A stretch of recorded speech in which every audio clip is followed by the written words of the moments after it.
എന്തായാലും ഇവിടെ വരെ വന്നിട്ട് എൻ്റെ ടെവിനെ കാണാതെ പോകുന്നത് ശരിയല്ലല്ലോ. കൂടെ മണവാട്ടി പെണ്ണിനെ ഇവിടുത്തെ തന്തയും തള്ള അവന് വേണ്ടി കണ്ടുപിടിച്ച ഐറ്റത്തെ.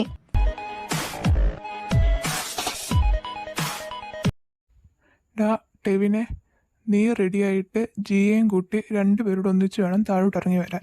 അവിടെ എല്ലാവരും കാത്തു നിൽപ്പുണ്ട് നിങ്ങളെ, കേട്ടോ. ഞാൻ താഴോട്ട് പോട്ടെ. ഞാൻ പോയി വിളിക്കണോ? നീ പോയി അവളെ വിളിച്ചുകൊണ്ട് താഴോട്ട് പൊക്കോ. ഞാൻ പുറകെ വന്നേക്കാം. ഞാനല്ല അവളെ കെട്ടാൻ പോകുന്നത്, നീയാ. നിങ്ങൾ രണ്ടിനെയും കൂടെ കാണാനോ അവിടെ എല്ലാവരും വന്ന് നിൽക്കുന്നത്. മര്യാദയ്ക്ക് ഒരുങ്ങിയിട്ട് താഴോട്ട് പോവാ, അവളെ വിളിച്ചുകൊണ്ട്. ഞാൻ പോവാ.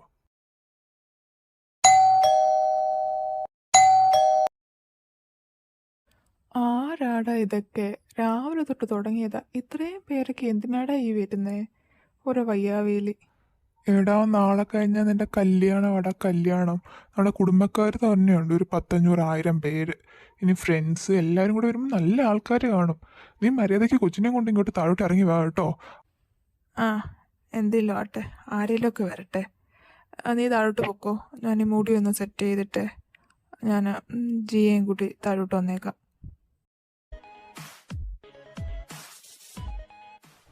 Hi aunty. ഹായ് മോളെ. എനിക്ക് മോളെ മനസ്സിലായില്ല. സോറി ആൻറ്റി, എന്നെ പരിചയപ്പെടുത്താൻ ഞാൻ വിട്ടുപോയി. എൻ്റെ പേര് അലീന, ഞാൻ ടെവിൻ്റെ ഫ്രണ്ടാണ്. അയ്യോ സോറി മോളെ, ഞാൻ മോളെ കണ്ടിട്ടില്ലല്ലോ, അതാ എനിക്ക് അറിയാഞ്ഞ്. സോറി. മോളുടെ പേരിന് അലീന അല്ലേ? വാ മോളെ, കയറിയിരിക്കുക. അതിന് എന്നെ അറിയാൻ കിടക്കുന്നതല്ലേ ഉള്ളൂ. എന്താ മോളെ പറഞ്ഞേ? ഏയ് ഒന്നുമില്ല, ഇനി അതിനൊക്കെ സമയമുണ്ടല്ലോ എന്ന് പറയുമായിരുന്നു. ആ അതെ മോളെ, അതെ. മോള് വാ, കയറിയിരിക്കേ. ഇവിടെ ആകെ ബഹളമാണേ മോളെ, ഒന്നും തോന്നല്ലേ. നാളെ കഴിഞ്ഞാൽ കല്യാണം അല്ലേ. മോള് മാത്രമേ വന്നുള്ളൂ, അവന് വേറെ ഫ്രണ്ട്സൊക്കെ ഇല്ലേ? അവരൊക്കെ എന്താ വരാഞ്ഞേ? അവരൊക്കെ എങ്ങനെ വരാനാ? പള്ളിപ്പെരുന്നാളിന് പറഞ്ഞ് പോയ ചെറുക്കനല്ലേ ടെവിന്. പെട്ടെന്നല്ലയോ കല്യാണമൊക്കെ ആയത്. അവർക്കൊന്നും ലീവ് കിട്ടിയില്ല. ആ കാര്യം പറഞ്ഞാണല്ലോ അവനെ ഞങ്ങൾ നാട്ടിലോട്ട് വിളിച്ചതും എല്ലാം പെട്ടെന്ന് നടത്താൻ തീരുമാനിച്ചതും ഒക്കെ. അതിൻ്റെ പരിഭവം മോക്കും ഫ്രണ്ട്സിനും ഉണ്ടല്ലേ. അത് മോളുടെ സംസാരത്തിൽ നിന്ന് ആൻറ്റിക്ക് മനസ്സിലായി. സാരമില്ല, കല്യാണം കഴിഞ്ഞ് ലണ്ടനിൽ എത്തുമ്പോൾ എല്ലാവർക്കും വിളിച്ചൊരു ഗ്രാൻഡ് പാർട്ടി തന്നെ നടത്താൻ ഞാൻ അവരോട് പറയാം. ഗ്രാൻഡ് പാർട്ടി ഞാൻ കൊടുക്കുന്നുണ്ടല്ലോ നിങ്ങളുടെ ദത്തുപുത്രിക്ക്. മോള് വീണ്ടും എന്തെങ്കിലും പറഞ്ഞോ? ആൻറ്റി കേട്ടില്ല, അതാ ചോദിച്ചേ. ഏയ് ഇല്ല ആൻറ്റി, ഞാനൊന്നും പറഞ്ഞില്ല. നമുക്ക് കയറിയിരിക്കാം, ടെവിനെ ഒന്ന് കാണണം. Okay, ready. ഇനിയും പോയി ജിയനെ വിളിക്കണം, താഴോട്ട് പോകണം. ഈ കണ്ണൊക്കെ എഴുതി ലിപ്സ്റ്റിക്കൊക്കെ ഇട്ട് താഴോട്ട് ചെല്ലണമെന്നാ ജിനി മമ്മി പറഞ്ഞേക്കുന്നത്. എനിക്കാണെങ്കിൽ ഇതൊന്നും ചെയ്യാനും അറിയത്തില്ല, എങ്ങനെയാണെന്നും അറിയില്ല. പിന്നെ മമ്മി പറഞ്ഞത് കേട്ടില്ലെങ്കിൽ താഴെ ചെല്ലുമ്പോൾ ശരിക്കും കേൾക്കും. ആ ഇതൊക്കെ മതി. ഓ ഷേ, ഞാൻ ഈ വെള്ളം തുടച്ചില്ലേ? മമ്മി എപ്പോഴും പറയുന്നതാ കുളിച്ചിട്ട് തോർത്ത് ഇവിടെ ഇടല്ലെന്ന്. വെള്ളം എല്ലാം തറയിലായല്ലോ, തുടച്ചിട്ട് പോകാം. കയറിപ്പോയി വിളിക്കല്ലേ, അതിനിപ്പോൾ എന്താ തെറ്റ്? വെറുതെ സമയം കളയണ്ടല്ലോ. ജിയ, ജിയ, ഇവിടെ കാണുന്നില്ലല്ലോ, എവിടെ പോയി? അയ്യോ ചവിട്ടല്ലേ, താഴെ വെള്ളം.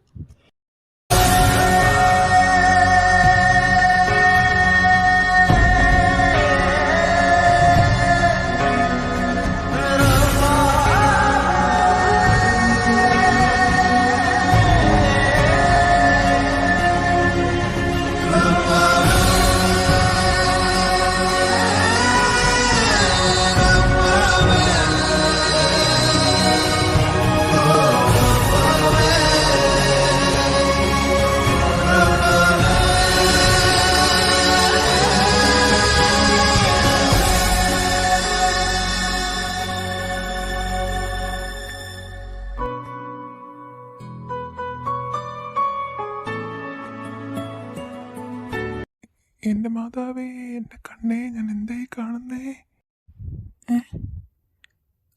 ഓയ് സോറി. അയ്യോ എൻ്റെ കണ്ണേ, ഞാനിപ്പോൾ എന്താണോ കണ്ടേ? രാവിലെ തൊട്ട് തുടങ്ങിയതാന്നേ. ഞാനൊരു കന്യകനായിപ്പോയി. ഈ കല്യാണം കഴിയുന്നത് വരെ ഞാൻ എന്തൊക്കെ കാണണം. നീ എന്ത് കണ്ടു എന്നാ? അതിനു മുമ്പ് നീ ഇങ്ങ് കയറി വന്നില്ലേ? ഓ, അപ്പം ഞാൻ കയറി വന്നത് എനിക്ക് കുഴപ്പം. അപ്പം ഈ കാണിക്കുന്നതിനൊന്നും ഒരു കുഴപ്പവും ഇല്ല. ഞാൻ കയറി വന്നില്ലായിരുന്നെങ്കിൽ ഇവിടെ നിങ്ങളുടെ കല്യാണത്തിന് പകരം ഒരു കുഞ്ഞിൻ്റെ മാമോദീസ നടത്തേണ്ട വന്നേനെ. വൃത്തിയോട് പറയാതെ. അപ്പോൾ നീ കാണിക്കുന്നതൊന്നും വൃത്തിയോടല്ല, ഞാൻ പറയുന്നതാണ് വൃത്തിയോട്, അല്ലേ? അയ്യോ, രണ്ടുപേരും നിർത്ത്. എനിക്കൊന്ന് എണ്ണീക്കണമായിരുന്നു. എൻ്റെ പൊന്നു ടെവിനെ, നീയൊന്ന് മാറിയായിരുന്നെങ്കിൽ ആ കൊച്ചിന് ഇച്ചിരി ശ്വാസം വിടായിരുന്നു. അയ്യോ സോറി, ഞാനിപ്പോൾ മാറാം. ജിയമോളെ, മോക്കൊന്നും പറ്റിയിട്ടില്ലല്ലോ അല്ലേ? അവൾക്ക് എന്തെങ്കിലും പറ്റിയിട്ടുണ്ടോ എന്നൊക്കെ നോക്കാൻ ഞാനിവിടെ ഉണ്ട്. നീ ഇപ്പോൾ പോയേ, ഞങ്ങൾ രണ്ടുകൂടെ താഴോട്ട് വരാം. ആ, ഞാനിപ്പോൾ അങ്ങ് പോയേക്കാം. രണ്ടുപേരുടെ വേഗം ഇങ്ങോട്ട് വന്നില്ലെങ്കിൽ ഞാനല്ല ഇങ്ങോട്ട് കയറി വരുന്നത്, ജിനിമമ്മി ആയിരിക്കും. ആ ഓർമ്മ വേണം. ആയിക്കോട്ടെ സാർ. സാർ ഇപ്പോൾ ഒന്ന് പോകാമോ? എനിക്ക് ജിയോട് കുറച്ച് കാര്യങ്ങൾ പറയാനായിരുന്നു. ഔവേ, ഞാൻ പോയേക്കുവാ. നിങ്ങൾ സംസാരിച്ചിട്ടൊക്കെ താഴോട്ട് വാ. ഞാൻ മമ്മിയോട് പറഞ്ഞേക്കാം ലേറ്റ് ആവുമെന്ന്. ഓ, ഇവനെയും കൊണ്ട് അവസാനം പോയി കിട്ടി. ആ പിന്നെ ജിയ, സോറി കേട്ടോ. അത് ഞാൻ വെള്ളം കിടക്കുന്ന കണ്ടില്ല. അപ്പോൾ അതിൽ ചവിട്ടിയപ്പോൾ സ്ലിപ്പായതാ. സോറി. പിന്നെ ഒന്നും തോന്നില്ലേ? ആടാ, ഒന്നും തോന്നല്ലേ എന്ന്. വെറുതെ ഇരുന്ന കൊച്ചിനെ മണ്ടയ്ക്കോട്ടി വീണിട്ട് അവളെ ഉമ്മ വെക്കാൻ പോയതും പോരാ. കെവിനെ, നീ ഇതുവരെ പോയില്ലേ? നിന്നെ ഇന്ന് ഞാൻ... അയ്യോ, എന്നെ കൊല്ലല്ലേ. ഞാൻ താണ്ടേ പോവാന്നേ, ശരിക്കും പോവാന്നേ. പിള്ളേരുടെ പെട്ടി ഇവിടെ ഇരുന്നത് കാര്യമായി. ഇത് നിരക്കി അങ്ങ് പോയേക്കാൻ വേഗം, ഇല്ലേ അവൻ എന്നെ കൈ കിട്ടിയ കൊല്ലും. ജിയ വാ, നമുക്കും കൂടെ താഴോട്ട് പോവാം. ഇനി അവൻ അവിടെ പോയി എന്തൊക്കെയാ പറയുന്നതെന്ന് പറയാൻ പറ്റില്ല. അതെ, ഒരു നിമിഷം. പോകുന്നതിന് മുമ്പ് എനിക്ക് കുറച്ച് കാര്യങ്ങൾ പറയാനുണ്ടായിരുന്നു. സമയം ഉണ്ടാകുമോ? ഇതിനെന്താ? എന്താ കുട്ടി, എന്താ പറയാനുള്ളേ? നാളെ കഴിഞ്ഞാൽ നമ്മളുടെ വിവാഹമാണ്.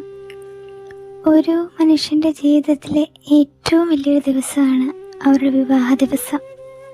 രണ്ട് രീതിയിൽ വിവാഹം നടക്കാം. ഒന്ന് പ്രണയവിവാഹം, രണ്ടുപേരും സ്നേഹിച്ച് വീട്ടുകാരുടെ സമ്മതത്തോടെ നടത്തുന്ന കല്യാണം. രണ്ടാമത്തേത് വീട്ടുകാർ തിരഞ്ഞെടുക്കുന്നതും അവർ പരസ്പരം സംസാരിച്ച് മനസ്സിനിണങ്ങുന്നതെന്ന് ബോധ്യപ്പെട്ട് നടത്തുന്ന കല്യാണവും. നമ്മുടെ രണ്ടുപേരുടെയും ഇത് രണ്ടുമല്ല. വീട്ടുകാർ തീരുമാനിച്ചു, പക്ഷേ എന്നോട് ഇതുവരെ ഒന്നും സംസാരിച്ചിട്ട് കൂടിയില്ല. ഞാൻ ഇതൊക്കെ ഇപ്പോൾ ചോദിക്കാൻ കാരണം, നാളെ ഒരു കാലത്ത് ഞാനിതൊക്കെ കെവിനോട് ചോദിക്കുകയും പറയുകയും ചെയ്തില്ല എന്നോർത്ത് വിഷമിക്കാതിരിക്കാൻ വേണ്ടിയിട്ടാണ്. കെവിൻ ആരാണ് എന്നതിൽക്കാളും ഞാൻ ആരാണ് എന്നതിലാണ് എനിക്ക് സംശയം. കെവിൻ്റെ ജീവിതത്തിലേക്ക് വരാൻ ഞാൻ യോഗ്യയാണോ? ഒരു അനാഥയായി വീട്ടിലേക്ക് വന്ന ആളാണ് ഞാൻ. എൻ്റെ അപ്പയും അമ്മയും പോയതിനു ശേഷം ഇവിടുത്തെ ജിനിമമ്മി, ജൂണിപ്പപ്പയെ എന്നെ നോക്കിയത്. അവരെനിക്കൊരു കുറവ് പോലും വരുത്താതെ തന്നെ അവർ നോക്കുന്നത്.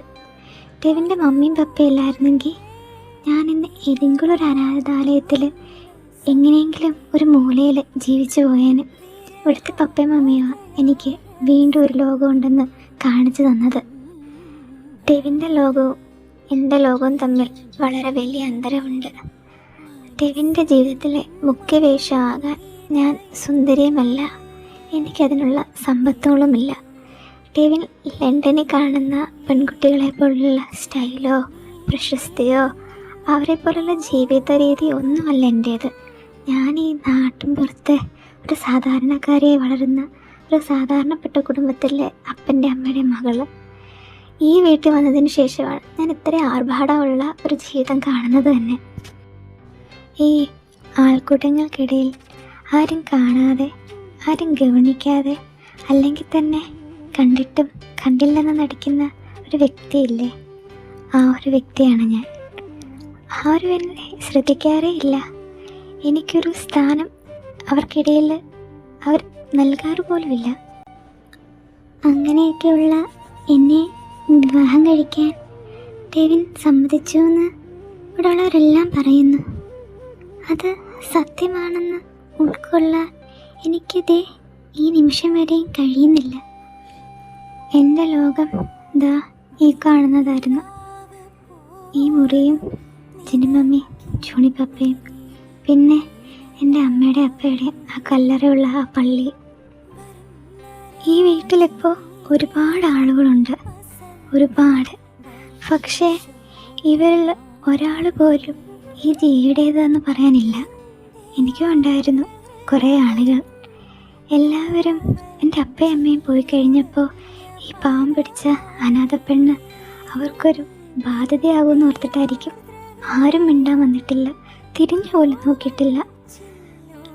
എനിക്ക് സങ്കടമൊന്നുമില്ല, പക്ഷേ ഇവിടെ എല്ലാവരെയും കാണുമ്പോൾ ഒരു വിഷമം. നാളെ ദേവൻ എന്നെ കല്യാണം കഴിച്ചു കൊണ്ടുപോയാലും സുഹൃത്തുക്കളൊക്കെ ചോദിക്കും, ഭാര്യയുടെ വീട്ടിൽ നിന്നുള്ള കുടുംബക്കാരൊക്കെ എന്ത് ചെയ്യുന്നു. അങ്ങനെ ചോദിക്കുമ്പോൾ ദേവിന് പറയാൻ ഒരു ഉത്തരം കാണില്ല. വിവാഹം വെറുതെ ഒരു കളിയല്ല. ഞാൻ എൻ്റെ അപ്പയും അമ്മയും ഇവിടുത്തെ മമ്മിയും പപ്പയുമാണ് മാതൃകയാക്കിയിരിക്കുന്നത്. വിവാഹം എന്ന് പറഞ്ഞത് ഒരു തീവ്രതയുള്ള സത്യസന്ധമായ ഒരു ബന്ധത്തിൻ്റെ അടിത്തറയാണ്. ദേവിൻ്റെ മനസ്സിൽ വേറെ ഏതെങ്കിലും പെൺകുട്ടി ഉണ്ടെങ്കിൽ എന്നോട് തുറന്ന് പറയാൻ കേട്ടോ. ഞാൻ ഈ കല്യാണം വേണ്ടെന്ന് പറയാം. പക്ഷേ അങ്ങനെ ഒരാൾ ദേവിൻ്റെ ജീവിതത്തിൽ ഇല്ലെങ്കിൽ പൂർണ്ണ മനസ്സോടെയാണ് വിവാഹത്തിന് സമ്മതിക്കുന്നത് എങ്കിൽ ഭാവിയിൽ എപ്പോഴെങ്കിലും ഞാനൊരു ബാധ്യതയായാൽ ജിനിമമ്മയോടും ജൂണിപ്പപ്പയോടും പറയരുത്. അവർക്കത് വിഷമാകും. അങ്ങനെ ഞാൻ ബാധ്യതയായിട്ട് തോന്നിയ എന്നോട് പറഞ്ഞാൽ മതി. ഞാൻ ആരും അറിയാതെ ടെവിൻ്റെ ജീവിതത്തിൽ നിന്ന് ഒഴിഞ്ഞു പൊക്കോളാം. പറയൂ ടെവിൻ. ടെവിൻ പൂർണ്ണ മനസ്സോടെ പൂർണ്ണ സമ്മതത്തോടെയാ ഈ വിവാഹത്തിന് സമ്മതിച്ചതെന്ന്. അങ്ങനെ ആണെങ്കിൽ മാത്രമേ എനിക്ക് ഈ വിവാഹത്തിന് താലി ചാർത്താൻ എൻ്റെ കഴുത്ത് നീട്ടിത്തരാൻ സമ്മതിക്കാൻ പറ്റൂ. ജിയ, നിനക്ക് മനസ്സിൽ ഇത്രയും ചോദ്യങ്ങളും ഉത്തരങ്ങളും ഒക്കെ ഉണ്ടായിരുന്നു? ഇല്ല, എൻ്റെ മനസ്സിൽ വേറൊരു പെൺകുട്ടിയില്ല. ആരും നിർബന്ധിക്കാതെയാ ഞാൻ ഈ വിവാഹത്തിന് സമ്മതിച്ചത്. ആൻറ്റി, ടെവിനെ കാണുന്നില്ലല്ലോ. ഒരു കാര്യം ചെയ്യാം, അവൻ്റെ റൂം ഏതാന്ന് പറ, ഞാൻ പിന്നെ സർപ്രൈസ് ചെയ്തിട്ട് വരട്ടെ. ഓക്കെ മോളെ, മോള് വന്നത് എന്തായാലും അവൻ അറിഞ്ഞിട്ടില്ല. മോള് പോയിട്ട് സർപ്രൈസ് കൊടുത്തിട്ട് വാ. മുകളിൽ നിന്ന് 2ാമത്തെ മുറിയാണ് കേട്ടോ, പോയിട്ട് വാ. ആരെ തിരക്കിയാ പോകുന്നത്? ടെവിനെയാണോ? അവൻ അവൻ്റെ റൂമിലൊന്നും ഇല്ല, ജിയുടെ റൂമിലുണ്ട്.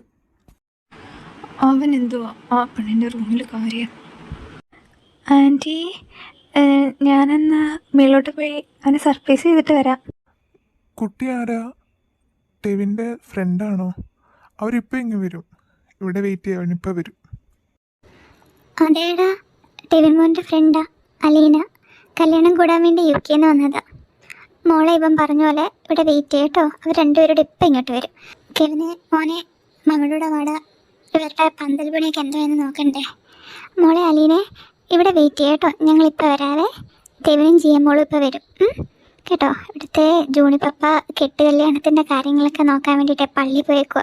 ഈ കാര്യങ്ങളൊക്കെ നോക്കാൻ ഞങ്ങൾക്കേ ഉള്ളൂ. ഇപ്പോൾ വരാവേ. ഇറ്റ്സ് ഓക്കെ ആൻറ്റി, ഞാനിവിടെ വെയിറ്റ് ചെയ്യാം. ടെവിൻ താഴോട്ട് വരുമല്ലോ, ഞാനിവിടെ വെയിറ്റ് ചെയ്യാം. ഓക്കെ അലീന, പോയി വന്നിട്ട് പരിചയപ്പെടാം. എന്നോട് ഇവിടെ ഇരിക്കാൻ പറയാൻ അവരാരാ? ടെവിൻ മേളിൽ ജിയുടെ റൂമിലാന്നല്ലേ പറഞ്ഞേ? അവനോട് എന്തോ സംസാരിക്കാൻ ഇരിക്കുന്നത്. നിൽക്കു ടെവിൻ, ഞാൻ അങ്ങോട്ട് വന്ന് നിന്നെ കാണാം. എവിടാണെങ്കിലും ഞാൻ നിന്നെ കണ്ടുപിടിക്കും. എന്നെ പറ്റിക്കാമെന്നോർത്തോ? ജിയ, ഞാൻ ഈ വിവാഹത്തിന് സമ്മതിച്ചത് കൂടുതൽ കാരണങ്ങൾ കൊണ്ടൊന്നുമല്ല. ഒരേ ഒരു കാരണത്തിനാലാ. എനിക്ക് നിന്നെ ഇഷ്ടപ്പെട്ടു. നിന്റെ സൗന്ദര്യമോ സ്വത്തോ ഒന്നും ഞാൻ ആഗ്രഹിക്കുന്നില്ല. ഞാനെല്ലാം മനസ്സോടുകൂടിയാണ് സമ്മതിച്ചത്. സത്യമാണോ ടെവിൻ? ഒരു കാലത്ത് എല്ലാം നഷ്ടപ്പെട്ടവളാണ് ഞാൻ. അമ്മ, അച്ഛൻ, വീട് എല്ലാം. ഒരു കാലത്ത് ഞാനൊരു ചെറിയ സ്വപ്നം കണ്ടിരുന്നു. ഒരു ചെറിയ സ്വപ്നം, ഒരാളെ സ്നേഹിക്കുക, ഒരു കുടുംബം. ഒരിക്കലും തിരിച്ച് ലഭിക്കാത്തൊരു സ്നേഹമായിരുന്നു അവ. പക്ഷേ ഇന്ന് എൻ്റെ മുമ്പിൽ ആ സ്വപ്നം ഇങ്ങനെ നിൽക്കുന്നുണ്ട്. അന്ന് ആ സ്വപ്നം എൻ്റെ മുന്നിൽ ഒരു ചീട്ടുകൊട്ടാരം പോലെ പൊടിഞ്ഞു പോയതാ. ഇന്ന് ഞാൻ നിന്നോട് ചോദിക്കുന്നു, അവ വീണ്ടും പണിയാൻ എനിക്ക് അവകാശമുണ്ടോ? ഞാൻ വീണ്ടും സ്വപ്നം കാണാൻ മൊട്ടേവിൽ. ഒരു വാക്ക്, ഒരു സത്യം, അത് മാത്രമാണ് ഞാൻ ചോദിക്കുന്നത്. എവിടെയെങ്കിലും നിന്റെ ഹൃദയത്തിൽ ഒരു ചെറിയ സ്ഥലം എനിക്ക് വേണ്ടിയിട്ടുണ്ടെങ്കിൽ എനിക്കത് അറിയണം. ഞാൻ വീണ്ടും എൻ്റേതായ ഒരു സ്വപ്നം കാണാൻ തുടങ്ങട്ടെ. ജിയ, നിന്റെ കണ്ണിൽ ഉറങ്ങിപ്പോയൊരു ലോകം ഞാൻ കാണുന്നു. പ്രണയവും വിശ്വാസവും ആകാംക്ഷയും എല്ലാം ആ ലോകത്തിലുണ്ടായിരുന്നു. പക്ഷെ അതെല്ലാം ഹൃദയത്തിൽ ആരുമില്ലാത്തൊരിടത്തേക്ക് മറിഞ്ഞു പോയതുപോലെ. നിന്റെ മാതാപിതാക്കളെക്കുറിച്ചുള്ള വിഷമം അതെനിക്ക് മനസ്സിലാക്കാം. അത് മാറ്റാൻ എനിക്ക് പൂർണ്ണമായി സാധിക്കില്ല. പക്ഷേ നീ ഒറ്റയ്ക്കല്ല. നീ വീണ്ടും സ്വപ്നം കാണണം ചെയ്യുക. അതിനു വേണ്ടിയാണ് ഞാനിവിടെ. എങ്കിൽ മാത്രമേ ഈ ജീവിതം ജീവിതമായിരിക്കൂ. ഒരു പുതിയ സ്വപ്നത്തിനായി കാത്തിരിക്കാനും തീർച്ചയായും അവകാശമുണ്ട് ജിയ. നിനക്ക് വേണമെങ്കിൽ, നിനക്ക് സമ്മതമാണെങ്കിൽ ആ ആരംഭം ഞാനാകാം. എനിക്ക് സമ്മതം.